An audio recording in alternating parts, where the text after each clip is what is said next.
let's talk a little bit about open spaces, because this may be the most acute and pressing challenge on Israel's environmental agenda, and many people just don't get it. In 1949, Ben-Gurion calls into his office Aryeh Sharon. Aryeh Sharon, no relation to our past prime minister. We all wish him a recovery. He should come back to us at some level. But no, Aryeh Sharon was the chief, most leading architect in the Yishuv, in the Jewish community in Palestine before, during the British Mandate. And he said, you know, it looks like, now that the dust has settled, the War of Independence is over, and from a real estate perspective, we kind of had a bonanza. We did a whole lot better than we thought we would do, a lot better than UN thought we would do. What are we going to do with all this land? I need a vision, I need a strategy, some sort of a blueprint which will tell the new Jewish state how it should emerge and how it should develop. And so in a very uncharacteristic Israeli display of collegiality, Aryeh Sharon called together a team of 150 planners, architects, the best and the brightest in this world, and they put together the Sharon Plan, which was published in 1950, which ultimately looks like a map of modern Israel. And it's so hard to look at that and not realize that at the time it was totally an imaginary fantasy. You know, a port in Ashdod, a water carrier, 300 agricultural communities, development towns, nature reserves. I mean, the whole thing was right there.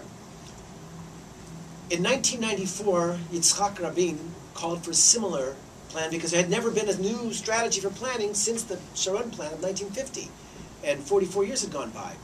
And the guy I got to do was a Technion professor of planning, also a very brilliant guy named Adam Mazor. When Adam Mazor went and took a good look at that Sharon Plan, he sort of did a psychiatric diagnosis. And he said, you know what? The Sharon Plan suffers from agoraphobia.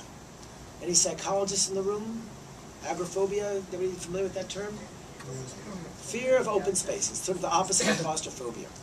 The notion is that these planners, every time they saw open space, oh, we better fill that up because, you know, and so they went for a very horizontal paradigm of planning. Don't build up, don't concentrate people in the city, just sprawl it out there. Now, I have an argument on the nomenclature of Professor Mazur, because when we talk about phobias, it means an irrational fear. And quite frankly, I don't think in 1950 the fear of losing our military gains was irrational. There were real questions around the world whether Israel would keep the Negev, would Israel keep the Galil, whatever. And so we needed to create demographic facts from Kiryat Shmona to Yotfatah to Eilat and say, you know, we're here, we're not giving it back. This is our state.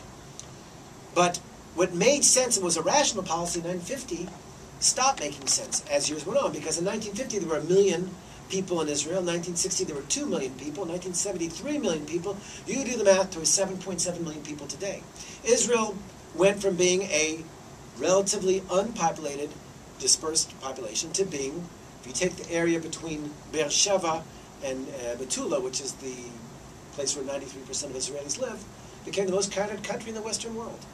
And you cannot continue to have some sort of a horizontal planning paradigm where you create new settlements and tell people, oh, we're really sorry that you had to leave your homes in Gush Katif. We'll just give you a whole new settlement. We don't have the land to do that anymore. In fact, when the Rabin government was there and there was some thinking ahead, they said, no more new settlements. We don't need, we need a lot of new settlers, and we need to strengthen our development towns. Or go, if you want to be rural, go out to Lachish. There's dozens of failed moshavim that are looking for a pickup. But those days when a garin would come and set up a new settlement, they're over. Or at least our generation should have the humility to say, any kind of future land decisions and taking over resources, let's leave that to our children and grandchildren's generation. We maybe have used up enough of the land. Because if you take a look at what's happening, is that we are literally paving over the Holy Land. The area of the Sharon, which when the Turks were there was still forest, but afterwards became a verdant agricultural land, is turning into a suburban sprawl. It's creating a new Hebrew gerund, Los Angelesization. And I don't think we need any translation about that, and it's not what we want to do. So what's happened is that the landscape of Israel, which was such an inspiration for pilgrims and prophets for millennia, is disappearing and under asphalt. And it's a heartbreak. And we have to change that paradigm. We have to think differently about the way we develop.